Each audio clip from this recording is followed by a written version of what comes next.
Le président kényan Uhuru Kenyatta a décrété un couvre-feu supplémentaire de 30 jours dans le pays, une mesure visant à intensifier la lutte contre le coronavirus au Kenya. Ordonné le 26 août 2020, le prolongement du couvre-feu a toutefois été amélioré. Le nombre de personnes autorisées à assister à des événements publics a été revu à la hausse. Selon le chef de l'État kényan, les infections ont ralenti à Nairobi et Mombasa, tandis que le taux de nouvelles infections est passé de 13% en juin 2020 à 8% en août 2020.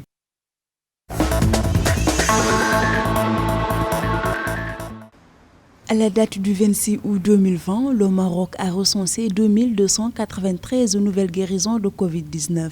Un nouveau record national qui porte à plus de 48 000 rémissions pour un taux de guérison établi à 72,65%. Le Maroc a tout de même enregistré 29 nouveaux décès dus au Covid-19 durant la période sous revue. Le total national des contaminations avérées depuis le début de la pandémie dans le pays est de 55 864. Les patients sous traitement sont aujourd'hui au nombre de 14 294.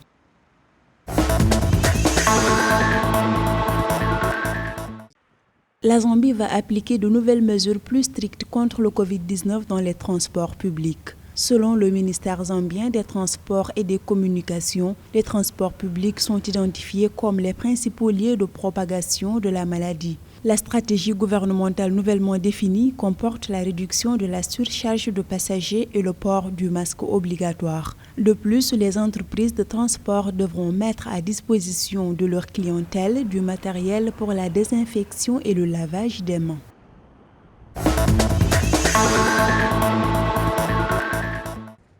Du 24 au 26 août 2020, Djibouti n'a détecté aucun nouveau cas positif au Covid-19. Selon un communiqué du ministère djiboutien de la Santé, sur un échantillon de 384 tests de dépistage réalisés, tous sont revenus négatifs. C'est la première fois depuis le début de la pandémie dans le pays que de tels résultats sont observés. À Djibouti, sur 66 035 tests effectués à ce jour, 5 383 cas ont été confirmés pour 5 297 guérisons et 60 décès.